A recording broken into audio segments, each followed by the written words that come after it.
타사 설명하겠습니다.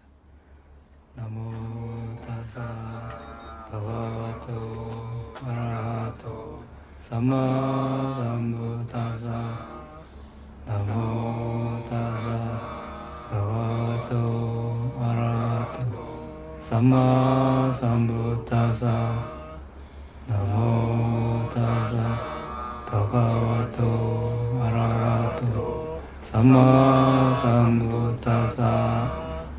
바람이가 이제 수승해지려면 앞에 바람이가 뒤에 바람이의 어떤 지원을 받았을 때 그 앞에 바람이가 이제 아주 수승해진다고 이렇게 알아봤습니다. 그래서 지난 시간까지 이제 바람이가 무엇인가, 어떤 의미에서 바람이라고 부르는가, 몇 가지 바람이가 있는가, 바람이의 순서, 이렇게 네 가지 알아봤습니다. 바람이에 대해서 총 16가지를 우리가 알아보려고 하는데, 네 가지를 알아봤습니다. 바람이는 보디사타, 미래의 부처님이 될 존재가 닦아야 될 덕목이라고 했습니다. 또는 의무. 그것에 이제 10가지가 있다고 했습니다. 그래서 오늘은 바람이의 특징은 무엇이고, 기능 또는 역할이 무엇이고, 어떻게 나타나는가, 가까운 원인이 무엇인가, 바람이를 닦는데 가까운 원인이 무엇인가, 여기에 대해서 알아보겠습니다. 자, 이제 자라는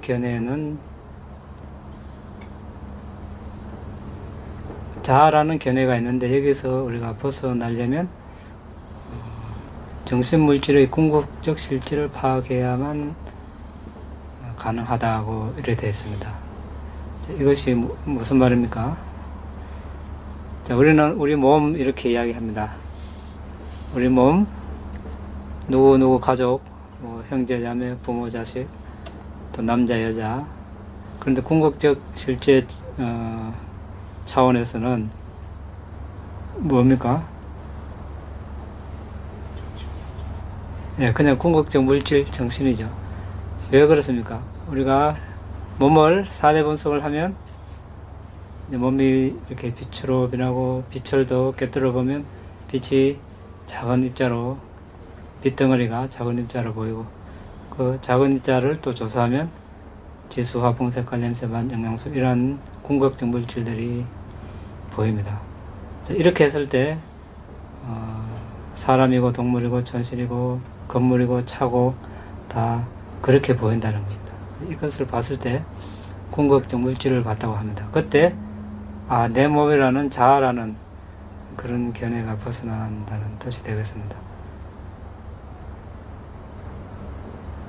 자, 그런데 그것조차도 이제 더 깊게 들어가서 그러한 것들을 특징, 기능, 나타남, 가까운 원인, 이런 관점에서 봐야 되는 겁니다.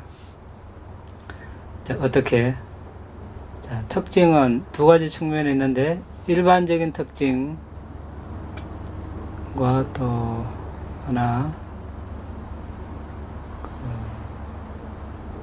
고유의 특징이 있습니다. 다른 법들과 공유하지 않는 것. 예를 들어서 땅 요소다. 우리가 지수, 화풍 이렇게 하나의 법이라고 봤을 때, 땅은 이제 변화하는 특성이 있습니다. 그리고 무상하고 괴로움이다, 통제되지 않습니다. 이런 것은 일반적인 특징이죠. 모든 다른 물이나 불 또는 정신적인 요소도 다 이렇게 무상고 무아의 특성들이 있습니다. 그런데 땅만이 가지고 있는 고유 특징이 있습니다. 예를 들어서 단단함이라든지, 이것은 땅의 특징입니다. 이렇게 두 가지 측면에서 이제 봅니다. 땅은 단단합니다. 이것이 이제 특징, 땅의 특징을 이렇게 보는 것입니다. 이것은 하나의 예를 든 것입니다. 기능은 이제 두 가지 측면에 있는데, 실행해야 하는 것, 또는 그 결과로 성취되는 것. 그 땅은 어떤 기능을 가지고 있는가? 물은 어떤 기능을 가지는가? 마음은 어떤 기능을 가지는가? 마음부수 중에 접촉, 또 믿음, 알아차림 이런 것들은 어떤 기능이 있는가? 이런 것을 말합니다. 나타남은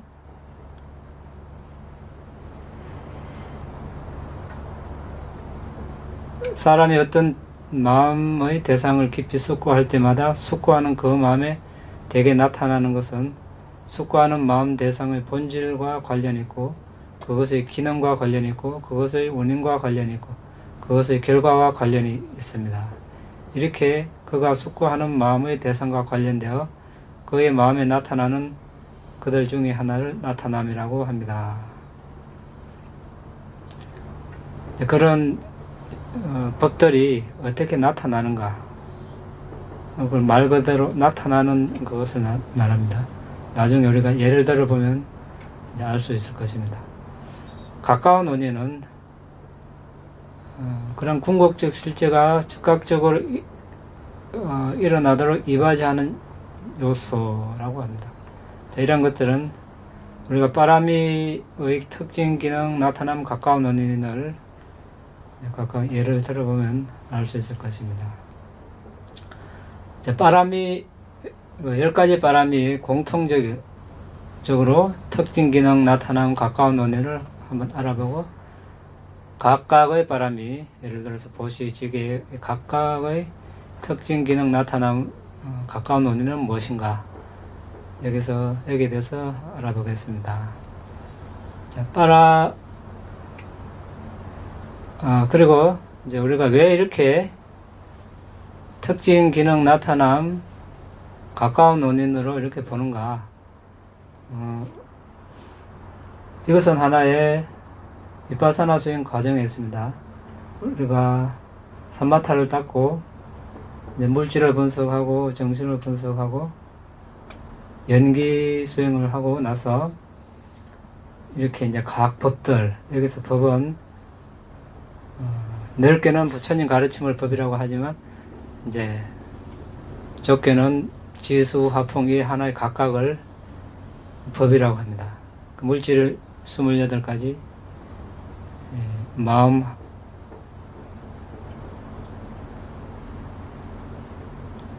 89 또는 81가지, 마음보수 52가지 이런 각각의 법들을 하나하나 이런 식으로 특징, 기능, 나타남, 가까운 원인 또는 연기 12가지, 12가지 요소를 특징, 기능, 나타남, 가까운 원인으로 이렇게 봅니다. 이렇게 하는 것은 견청정에 속합니다. 견해를 정화한다는 것이죠. 왜? 아까 여기에 자라는 견해에서 벗어나기 위해서 이러한 것들이 나의 몸이다, 나의 정신이다, 이러한 견해에서 벗어나기 위해서 이 법들을 이렇게 보는 것입니다. 예를 들어서 아까 이야기했다시피 우리 몸을 4대 분석해서 이렇게 집중력이 생기면 저렇게 빛덩어리로 됩니다. 그래서 우리는 이 몸을 이제 그냥 연속하는 견고한 어떤 물질로 이렇게 보는 것입니다. 실제는 어떻습니까? 이렇게 몸을 4대 분석해서 이렇게 생긴 빛을 더 꿰뚫어 보면 저렇게 연속하지 않고 분리된 깔라빠, 작은 미립자로 나타난다는 것입니다. 그래서 이것을 연속의 견고함을 깨는다, 이렇게 이야기합니다. 연속하는 것이 아니구나, 이 몸이. 그 다음에 이제 작은 입자를 우리가 이제 깔라빠라고 부르는데, 깔라빠를 본다고 해서 궁극적 물질을 보는 것이 아닙니다. 이제 깔라빠 안에 저렇게 지수와 풍색 관련성만 영양소, 또는 생명기능, 눈에는 눈감성, 귀에는 귀감성, 이렇게 8개, 9개, 10가지를 봤을 때 궁극적 물질을 봤다고 할 수 있습니다. 이것이 이제 통합의 견고함을 깬다, 이렇게 이야기합니다. 미혹함. 이것은 이제 깔라빠, 이것이 그냥 깔라빠 하나의 그냥 입자다, 이것이 아니라 그 안에 이런 최소 8개, 9개, 10가지 물질이 있다는 것이죠. 더 나아가서 이제 땅, 물, 불, 바람 있는데 땅의 특징, 기능, 나타남, 가까운 원인, 이렇게 보는 것입니다. 이것을 이제 기능의 견고함을 깬다, 이렇게 봅니다. 이렇게 이제 철저하게 자아라는 그 관념을 없애기 위해서 우리가 물질들을 이렇게 분석해서 보는 것입니다. 정신도 마찬가지입니다. 정신도 각 인식 과정의 심찰나를 보고, 심찰나에 있는 각 마음부수들을 보고, 또 각 마음과 마음부수들의 특징, 기능, 나타남, 가까운 원인을 보고, 또 정신에서는 하나 더 나가서 대상과 주체의 견고함까지 이렇게 깨는 단계가 있습니다. 그것은 나중 위파사나 수행을 할 때 앞에 위파사나 한 정신, 그러니까 궁극적 정신 물질을 무상고음 모아로 본 그 위파사나 마음을 뒤에 위파사나 마음이 또 무상고음 모아로 보고, 이렇게 하는 것을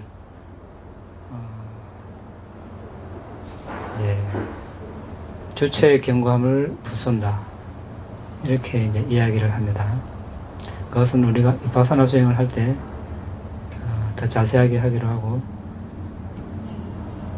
오늘은 빠라미에 대해서 한번 보겠습니다. 빠라미는 왜 그렇게 한다고 그랬습니까? 자꾸 나라고 이제 애착을 하고, 또 우리 가족, 내가 아는 사람, 외부 사물, 존재, 애착을 가지기 되기 때문에 애착을 없애기 위해서 십바라미의 공통적인 특징은 다른 이들의 이익을 위해 봉사함, 이렇게 되어 있습니다.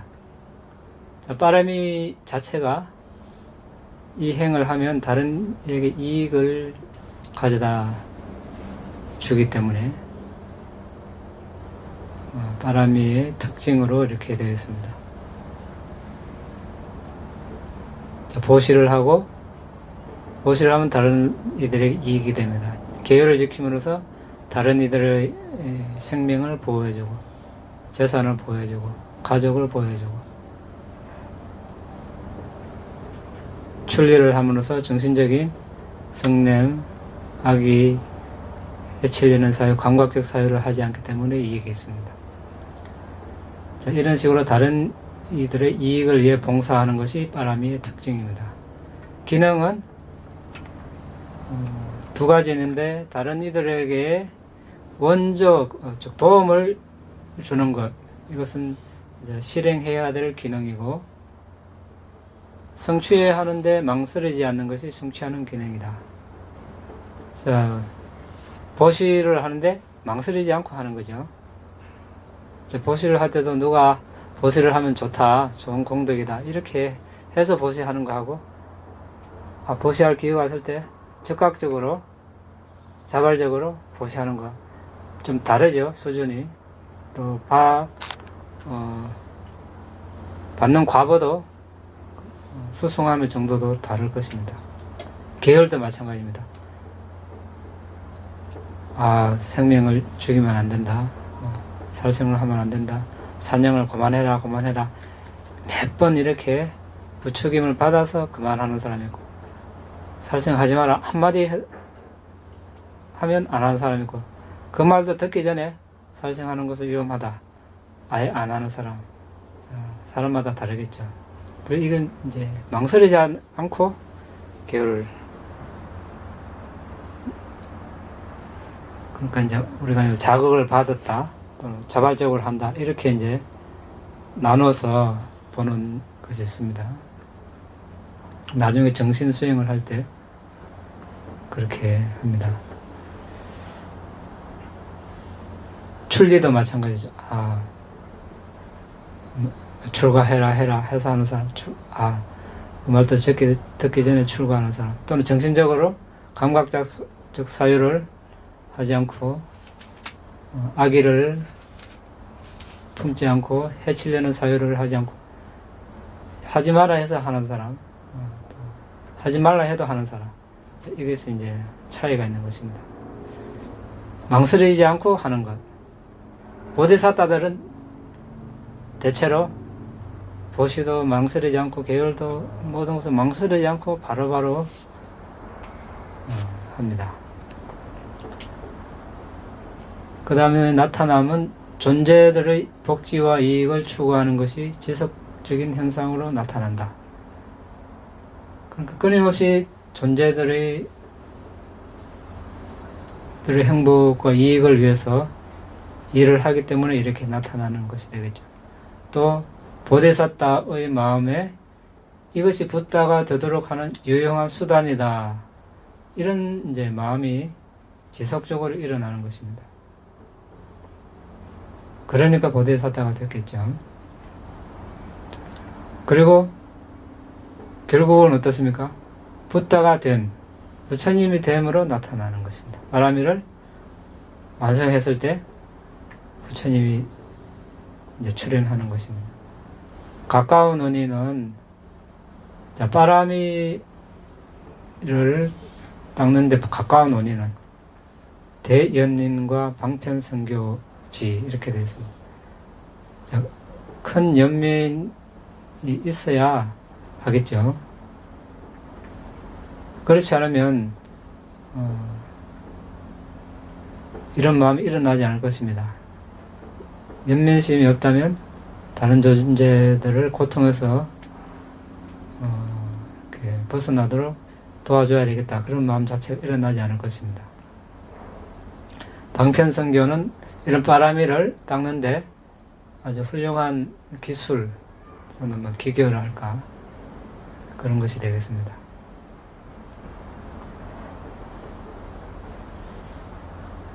자, 그러면 이제 보시바라미는 대연민과 방편선교의 바탕을 두어 자신의 소유물을 포기하고 보시하고 주는 의도를 보시라고 합니다. 이렇게 되어 있습니다.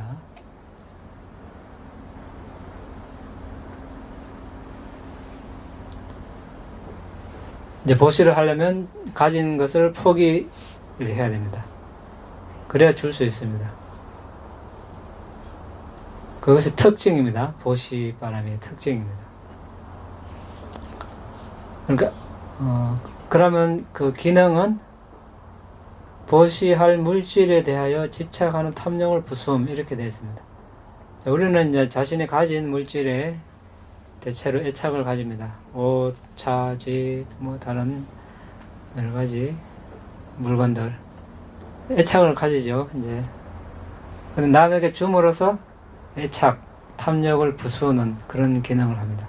이렇게 되면은 이제 대체로 마음이 아주 이제 유순해지고 부드러워집니다. 그런 기능이 있고,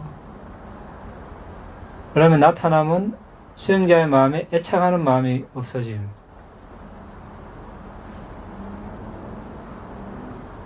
네, 보시를 하고 나면 마음이 아주 이제 부근하고 좋습니다. 물건에 대한 애착이 없어집니다. 왜냐하면 이제 줘버렸으니까 남의 것이 되었습니다. 애착하는 마음에서 그만큼 짐이 떨어진 것입니다. 그 결과로 부와 분영 성취 이렇게 되었습니다. 부유해지는 삶을 살 수 있다. 그러니까 그 과보로 이것은 이제 시기가 빨리 올 수도 있고 늦게 올 수도 있고 그렇게 되겠습니다.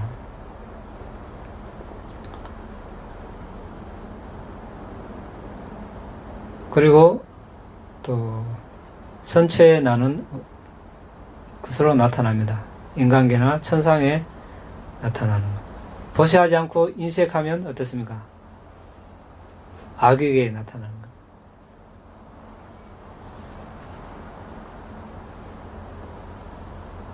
가까운 원인은 보시할 물건, 그러니까 우리가 보시를 하고 싶어도 보시할 물건이 있어야 합니다. 물건이 없으면 보시할 수가 없습니다. 그래서 가까운 원인은 일단 여러 가지 원인, 여기서 가까운 원인이라는 것은 여러 가지가 될 수 있습니다. 다른 원인도 될 수 있는데 여기서는 그 중에서 그래도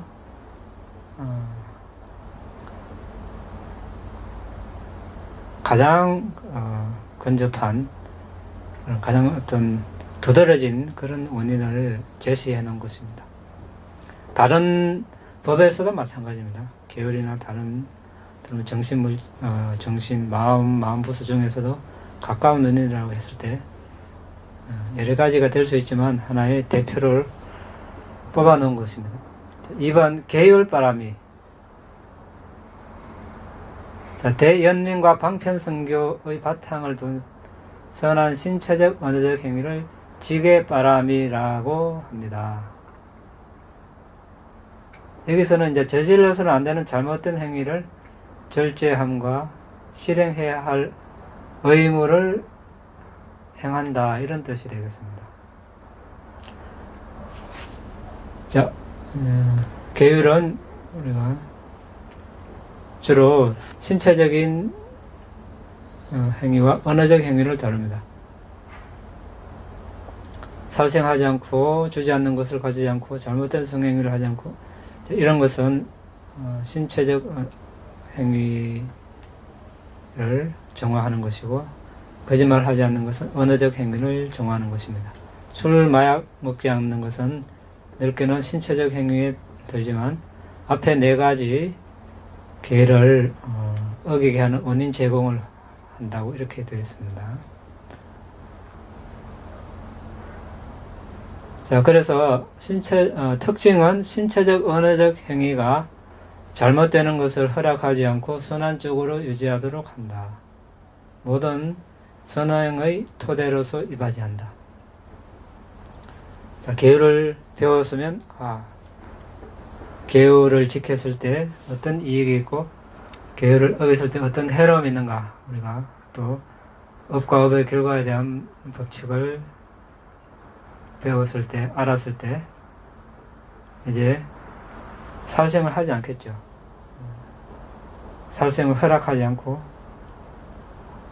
주지 않는 것을 가지지 않는 것을 허락하지 않고 이런 쪽으로 선언을 유지하도록 하는 특징이 있습니다. 기능은 세 가지 신체적 그릇된 행위와 네 가지 언어적 그릇된 행위의 도덕적 타락에 빠지는 것을 막아준다. 비슷합니다. 특징과 기능은 때에 따라서는 아주 의미가 유사합니다. 그러니까 세 가지, 1, 2, 3번은 신체적 행위고, 네 번째는 이제 사실이 아닌 말을 하는 거, 언어적인 행위. 도덕적으로 이제 이렇게 어긋나는 쪽으로 가지 않도록 막아주는 기능. 그리고 오점이 없고 비난받지 않는 덕스러운 상태를 얻는 데 도움을 준다. 이것이 이제 계율바람의 기능입니다. 나타남은 수행자가 그 본성을 성찰할 때 말과 행위의 청정이 있다. 자, 계율을 지키니까 몸의 행위가 아주 이제 정화되는 거죠. 자, 예전에는 보이는 대로 막 살생활하고, 그런데 계율을 이제 배우고 지키면서부터는 살생을 하지 않으니까 행위가 정화가 됐습니다. 주지 않는 것을 가지지 않는 것, 또 그랬던 성행위 하는 것, 이런 것들이 이제 정화가 되니까 신체적 행위가 깨끗해졌다는 것입니다. 그리고 사실이 아닌 말, 하지 않으니까 말의 행위가 정화가 됐습니다. 이런 식으로 나타나는 것입니다. 가까운 언니는 악행을 할 때 도덕적 부끄러움, 도덕적 두려움. 자, 도덕적 부끄러움은 뭡니까?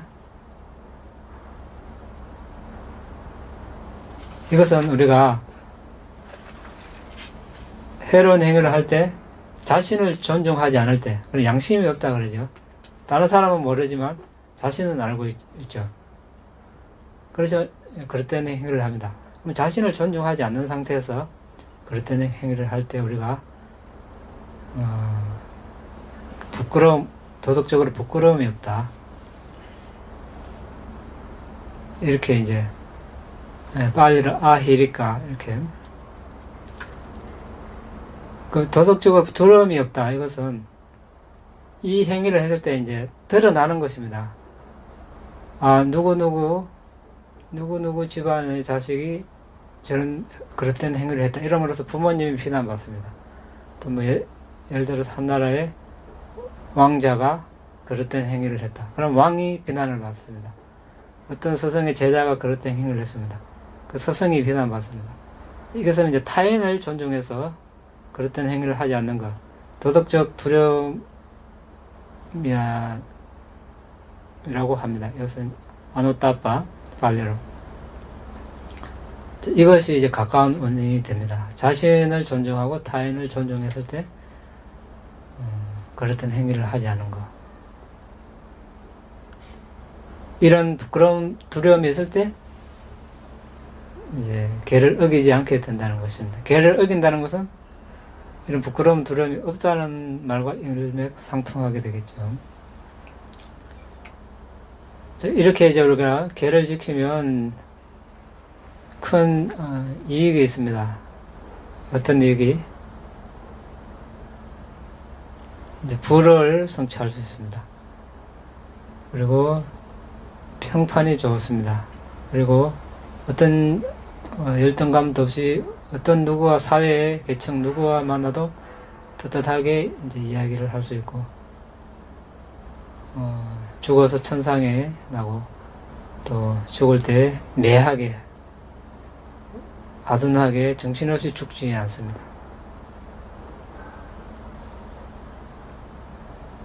이런 이익이 있습니다.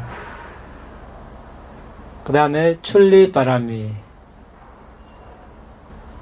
대연민과 방편성교지의 바탕을 둔 감각적 욕망, 탐욕의 정신적 번뇌, 다양한 존재의 결점을 깨달은 후 감각적 존재로부터 해방을 벗어나고자 하는 마음과 마음부수의 집단을 출리바람이라고 합니다. 자, 출리는 우리가 두 가지 측면에서 본다 그랬죠. 몸이 이제 가정을 떠나서 저 한가한 곳으로 벗어나는 것, 출리. 몸의 출리. 그 다음에 정신적인 출리가 있다고 그랬습니다. 감각적 욕망, 감각적 대상에서 벗어나는 것. 눈으로 보고자 하는 것, 귀로 듣고자 하는 것, 코, 냄새, 혀, 맛, 몸, 감촉. 이런 것을 경험하고자 하는 것에서 벗어나는 것. 그리고 악의에서 벗어나는 것. 또 남을 해치려는 사회에서 벗어나는 것. 이 두 가지 측면에서 출리바람을 닦습니다. 특징은 감각적 욕망과 감각적 존재에서 벗어나는 것. 그렇죠? 일단은 몸이 만약에 집을 떠났다. 일단 벗어났습니다. 그리고 정신적으로도 감각적 사유, 악이 해치려는 사유에서 벗어나니까 거기에서 일단 벗어납니다. 기능은 감각적 욕망과 감각적 존재의 결점을 없앤다.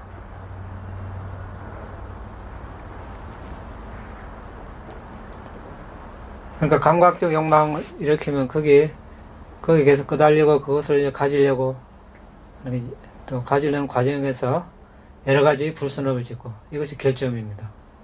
위험함입니다. 그런 결점을 이제 없애주는 것이죠. 그런 사유를 하지 않고 그러한 장소에서 멀어졌으니까. 나타남은 이 감각 존재의 상태에서 방향을 돌리고 철수하는 것이 수행자에 의해 실현됨. 그러니까 수행자가 이렇게 밖으로 향하던 감각적 대상으로 향하던 마음을 이제 거두고 수행을 한다든지 바라미를 닦는다든지 이렇게 함으로 나타나는 것입니다. 가까운 원인은 긴박감입니다. 상해가 냐나라고 하죠. 긴박감 뭡니까? 이렇게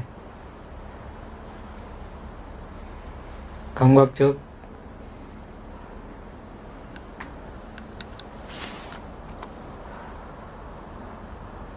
대상을 즐기고 또 그것을 구하려는 과정에서 오는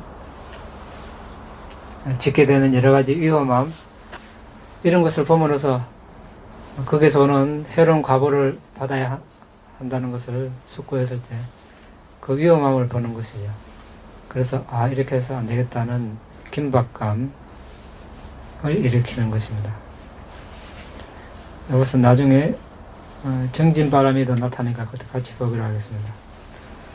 그 다음에 지혜바람이가 있습니다.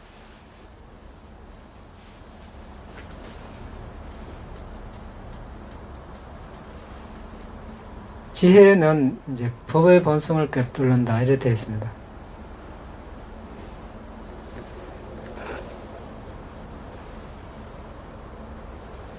우리가 이제 아까 우리가 이야기했습니다. 몸을 우리가 그냥 우리 몸 누구 이런 것이 아니라 저렇게 물질을 지수, 화풍, 색깔, 냄새, 맛, 영양소 이렇게 꿰뚫어 보는 것을 여기서는 이제 지혜의 특징이라고 합니다.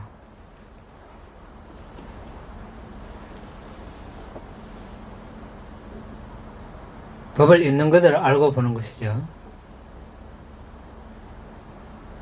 기능은 등불처럼 대상을 밝힌다. 모명을 우리가 무지를 어둠으로 봤을 때 무지의 어둠을 걷어내는 것을 지혜의 기능이라고 합니다.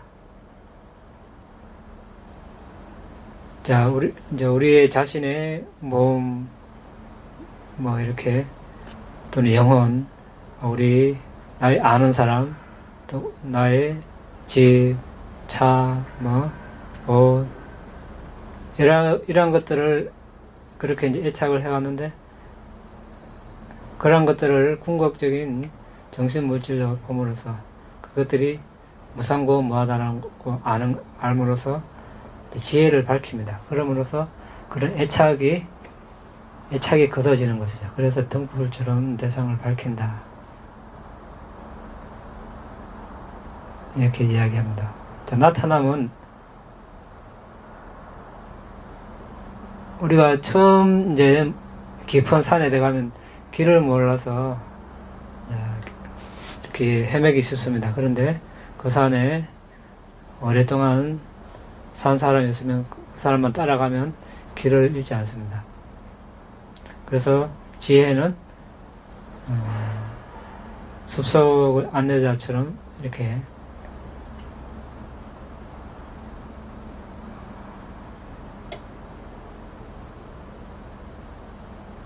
그 수행자의 마음이 혼란하지 않음으로 이렇게 나타납니다.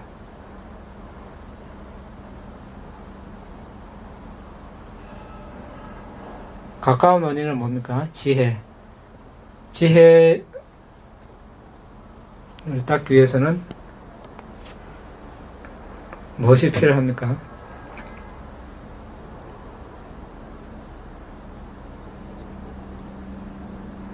비구들이 삼매를 닦아라. 삼매를 닦은 비구는 법을 있는 그대로 알고 본다. 삼매, 선정, 가까운 원인입니다. 왜냐하면 아까 저렇게 갈라파를 보고 갈라파 안에 각 궁극적 물질을 보기 위해서는 맨눈으로 볼 수 없기 때문에 삼매라는 그런 현미경이 필요합니다. 이런 물질들을 봤을 때 우리가 통찰지가 생깁니다. 그래서 삼매가 통찰지, 지혜의 가까운 원인이라고 합니다.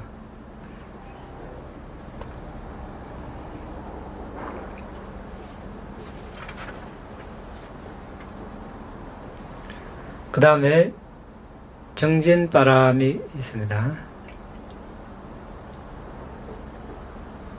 다른 사람들의 복지를 위해 신체적, 정신적 노력을 정진바람이라고 합니다. 특징은 애쓰며 노력함. 정진바람이는 다른 말로 노력이 되겠죠. 기능은 정진과 함께 일어나는 요인들을 지원하고 강화하여 그들이 공덕행을 하는데 느슨해지지 않게 한다.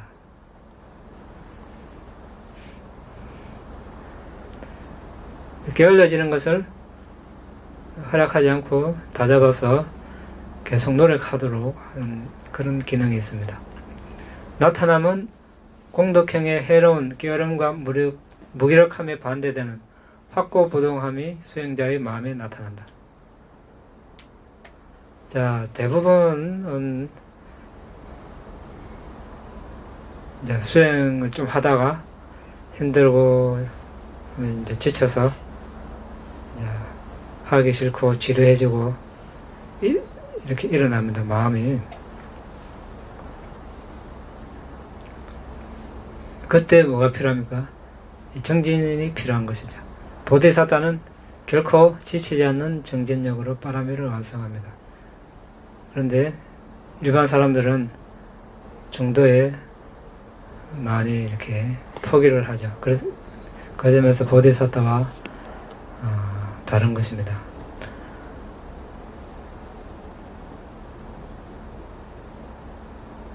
그럴 때는 정진 바람이 이렇게 됩니다.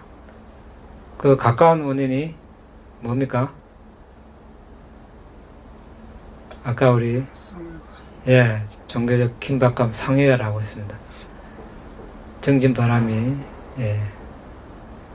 정진을 잘 하려면은 이런 긴박감이 있어야 되는데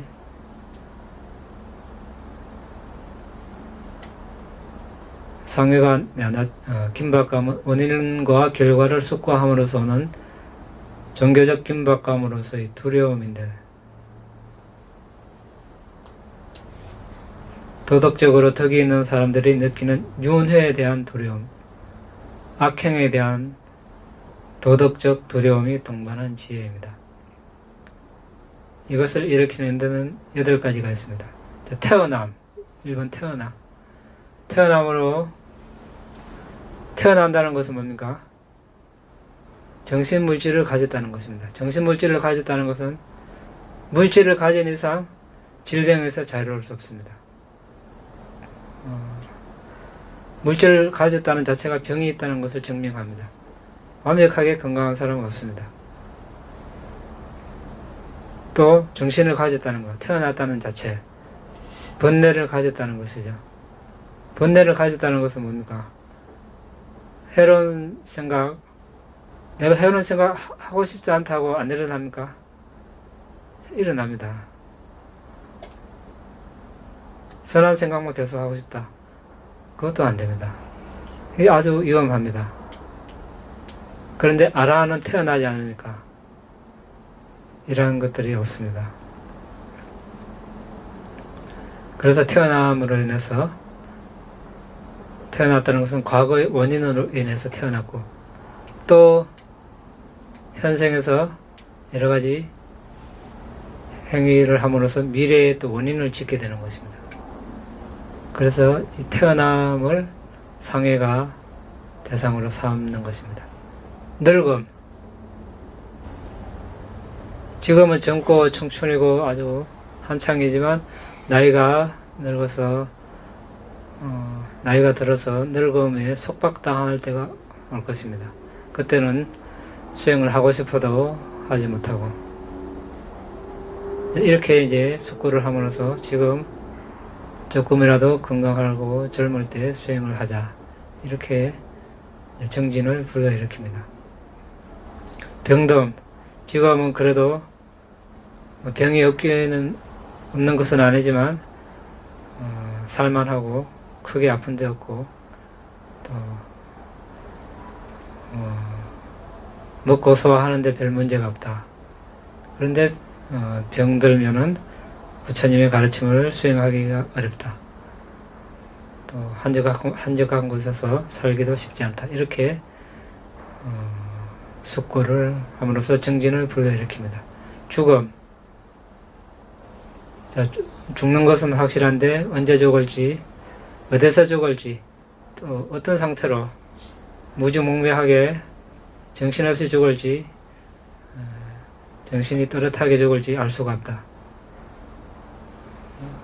그때 되면 역시 부처님 가르침을 수행을 할 수가 없다. 또 죽기 직전에 취한 대상이 다음 생을 결정을 한다. 죽기 직전에 마음이 혼란할 때 그 대상을 그 마음이 유익한 대상을 삼기가 쉽지 않다. 그래서 조금이라도 건강하고 살아있을 때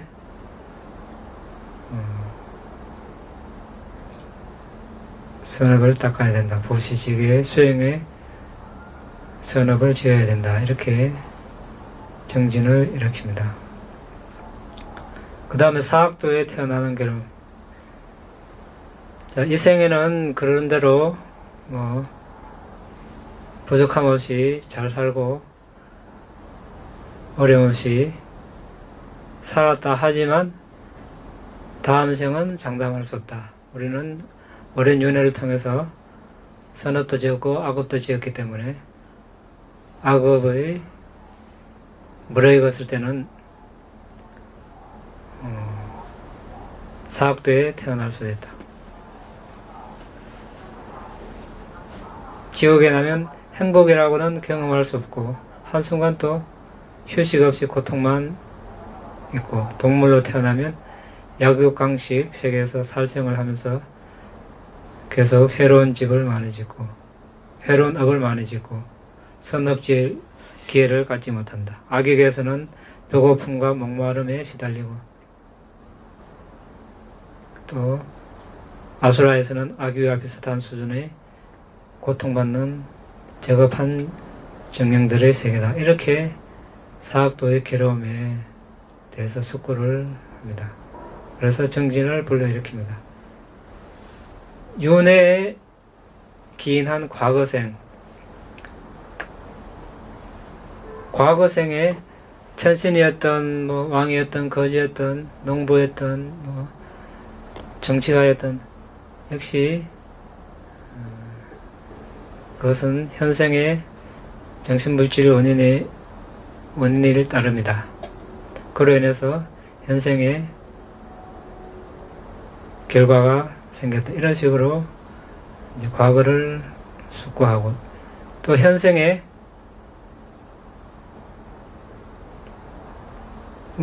원인이 되어서 미래생에 또 태어남이 있습니다.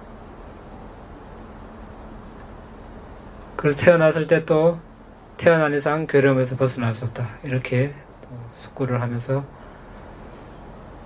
정진을 일으키고, 현생에서 살아가야 하는 것, 생계를 영위해야 되는 괴로움, 자신과 가족을 부양하기 위해서 여러 가지 겪는 괴로움,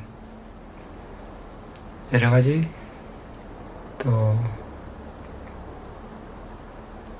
본의 아니게 저질러야 하는 불선업들, 이런 것들을 반주하면서 정진을 불러일으킵니다. 더 나아가서 지금은 음식도 풍부하고 여러 가지 생필품을 얻기가 어렵지 않다. 그런데 흉년에 들고 기근에 들면 사람들이 서로 이제 가지려 하기 때문에 복잡해지고 다툼이 있을 것입니다. 그때 부처님 가르침을 수행한다는 것은 쉬운 일이 아니다. 그래서 지금 이런 좋은 여건일 때 수행을 하자. 이렇게 정진을 불러일으킵니다.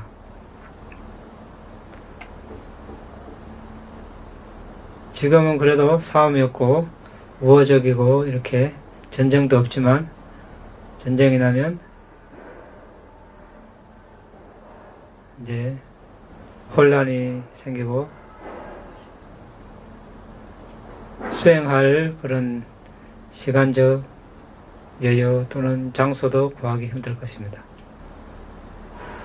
이러한 상황이 닥치기 전에 정진을 하자, 이렇게. 또 지금 이렇게 또 수행할 공간이 있고 부처님 가르침이 남아있는 절도 있고 선원도 있고 이렇게 명상처가 있습니다. 근데 이런 것들이 없으면 수행할 하기가 쉽지 않다. 이렇게 해서 또 정진을 불러일으킵니다. 그리고 정신적 여정, 부처님 벽제불 대제자분들이 가신 길을 가고 있다. 이 길은 나태한 사람은 갈 수 없다.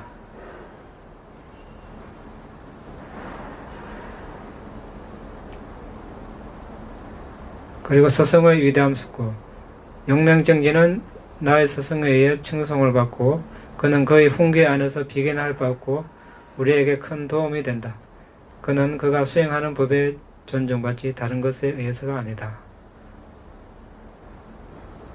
자, 이런 식으로 이제 정진을 불러일으킵니다. 또 기타 여러 가지가 많습니다.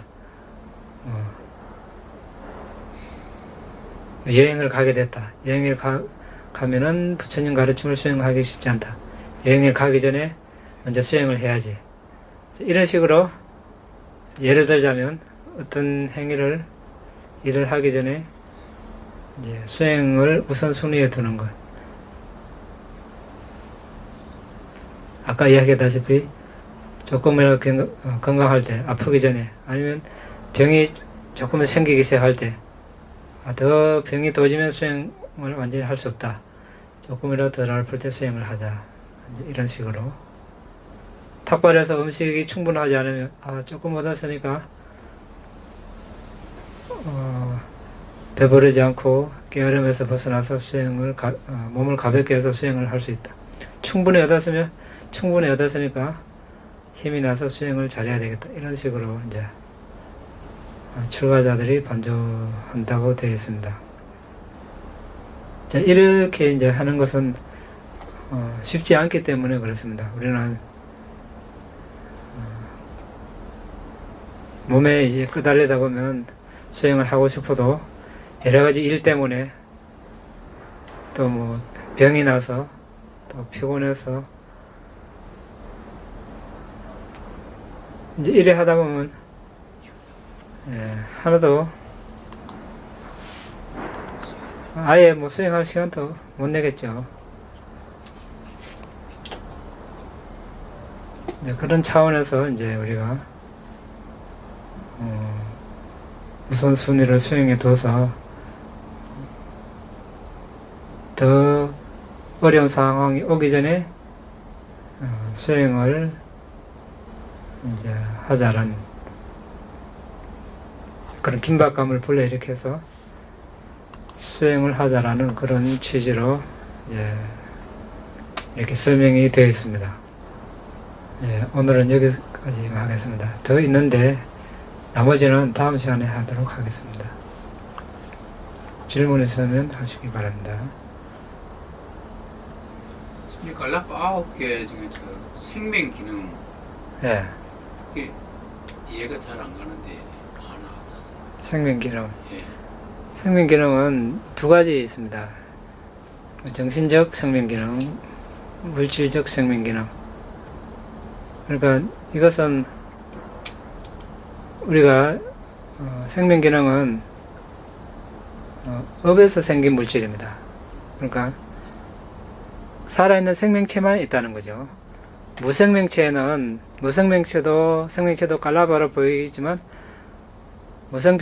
무생명체는 영양소까지 8가지 물질만 있고 생명체는 9가지, 10가지 물질이 있습니다. 이 생명 기능은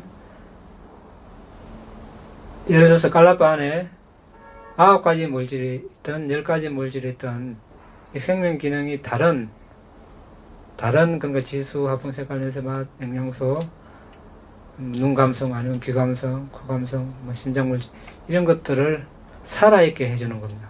보호해주는 거, 유지하는 거 이런 역할을 합니다. 그래서 이 생명체가 살아있다는 것은 생명 기능이 있기 때문에 그렇습니다. 그리고 저런 깔라바 생명 기능까지 있는 깔라바가 있고 9가지 물질, 그리고 생명 기능 넘어서 10가지 있는 깔라바가 있고 10가지가 있던 9가지가 있던 생명 기능이 있음으로써 그 깔라바가 살아있는 것입니다. 깔라바가 살아있다는 것은 그것이 생명체라는 것을 말하는 것이죠. 그런데 나무나 자동차나 집이나 이런 것들은 이제 생명 기능이 없습니다. 우리 마음보수 중에서도 생명 기능이 있습니다. 이것도 역시 같은 기능을 하는 것이죠. 그래서 죽었다라고 표현하는 것은 우리 명건이 끊어진다 했습니다. 이것이 그때 이 명건의 생명 기능을 말합니다. 정신적인 생명 기능, 마음보수 중에 생명 기능과 물질 깔라바에서 생명 기능이 끊겼을 때 우리가 죽었다 이렇게 이야기하는 거죠. 과학적으로 죽었다는 것은 뇌파가 움직이지 않는 걸 죽었다고 그러거든요. 그 뇌파하고 생명 기능하고 의학적으로는 뇌가 전기되면 죽었다 하지만 결국 심장에 살아 있으면 아직 죽은 것이 아니죠. 왜냐하면 사람이 거의 뇌사 상태에 있지만 심장은 아직 살아 있습니다. 그 대부분 이제 방광에 빠져서 뭐 며칠이고 몇 주고 몇 달이고 몇 년이고 있을 수 있습니다. 그러다도 깨어나거든요. 죽은 것이 아니죠. 심장이 완전히 멈췄을 때 죽었다고 하는 것이지 뇌가 멈춰서 죽었다고 표현을 하지 않죠.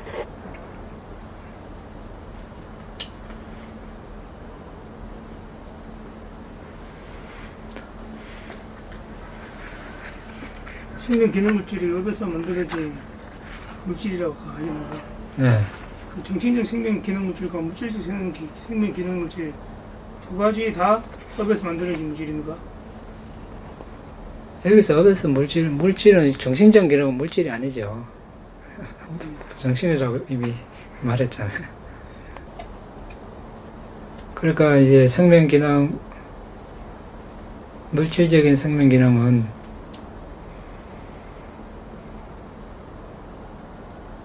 그러니까 같은 깔라바 안에 있는 다른 물질들, 그러니까 다른 지수화, 풍색, 관련세, 맛, 영양소, 또는 눈 감성, 귀 감성 이런 것들을 유지하는 것.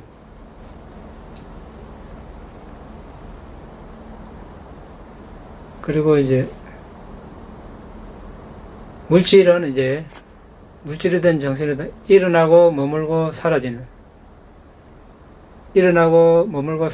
이 단계에 이제 이렇게 계속 지속하도록 이렇게 유지하는 그런 기능을 하고, 이제 가까운 원인은 이제 4대로 되어 있습니다. 지수, 화풍.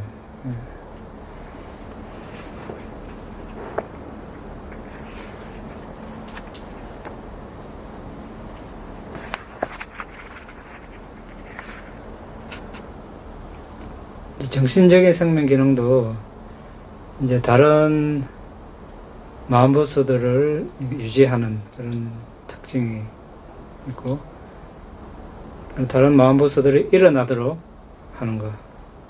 생명 기능이니까 일어나도록.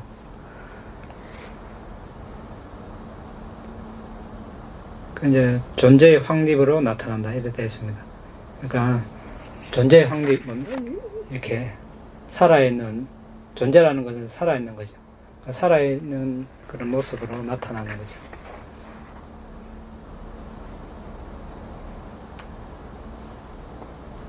그리고 이제 유지되어야 될 그런 정신적인 상태, 다른 마음보수들이 이제 가까운 원인이 되겠습니다. 그런 마음보수들이 있으니까 그것을 유지해야 할 생명 기능이 있는 것입니다. 그래서 무생명체는 이것이 없습니다. 그게 차이죠. 깔라파 종류가 이제 8가지 요소를 포함하고 있는 깔라파, 9가지 있는 깔라파, 10가지 있는 깔라파, 3가지 크게 분류하는 측면에서 보면 이제 숫자적으로 봤을 때 이렇게 이제 3가지로 봅니다.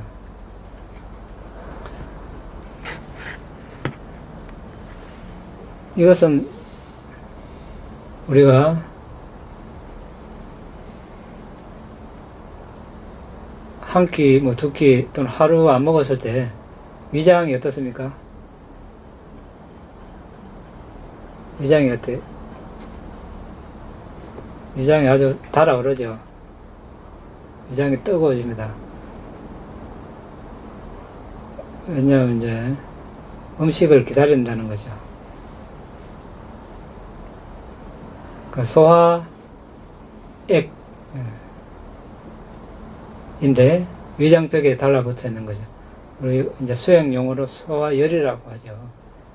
소화하는 데는 열이 필요한 겁니다. 위장벽에 달라붙어 있는데 음식이 들어오면 소화열이, 그러니까 소화액이 음식과 섞여가지고 소화를 시키는 거예요. 이 소화액, 이것이 생명 구원소 깔라파입니다. 9가지 물질을 가지고 있는 깔라파예요. 여기 위장벽에 주로 많습니다. 그걸 여러분들이 실제로 하루 굶어보면 위장이 아주 뜨거워지죠. 거기에 생명 구원소 깔라파입니다. 그것이. 거기서 이제 지수, 화, 풍, 색깔, 냄새, 맛, 영양소, 생명 기능 중에서 지수, 화, 불의 요소죠. 불의 요소가 두드러진 깔라파입니다. 그게. 그 물질이 섬으로서 음식이 들어가면 소화가 됩니다. 그 소화열의 지원을 받고 또 기존에 이미 있던 음식에서 생긴 영양판호소 갈라파의 영양소 지원을 받아서 새로운 들어온 음식이 소화가 됩니다. 그러면 새로운 물질이 거기서 생깁니다. 그것을 우리가 음식에서 생긴 물질이라고 이렇게 부릅니다. 그냥 앞에 있는 음식, 우리가 흔히 말하는 덩어리 된 음식, 이것을 음식에서 생긴 물질이라 안 그러고 몸에 들어와서 그 소화열하고 기존에 있던 음식에서 생긴 영양판원소 갈라파에 그 기본적으로 영양소가 다 있으니까 그 영양소 2개 지원을 받았을 때 음식에서 생긴 새로운 물질이 생깁니다. 그래서 그것이 음식의 질에 따라서 일주일 또는 한 달 이렇게 일주일까지 이렇게 유지가 돼서 우리가 이제 살아가는 겁니다. 됐습니까? 네, 공덕을 나누겠습니다.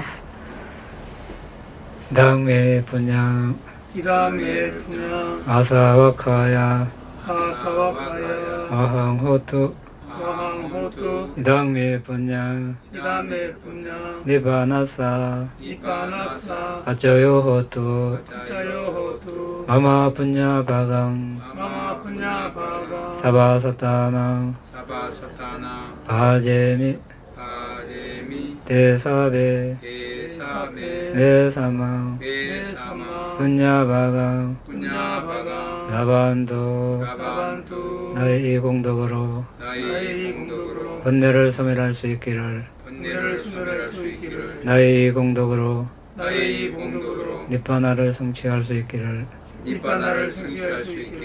오늘 내가 행한 공덕을 모든 존재들과 함께 나눕니다. 모든 존재들도 나와 똑같이 이 공덕을 나눠 가질 수 있기를 기원합니다.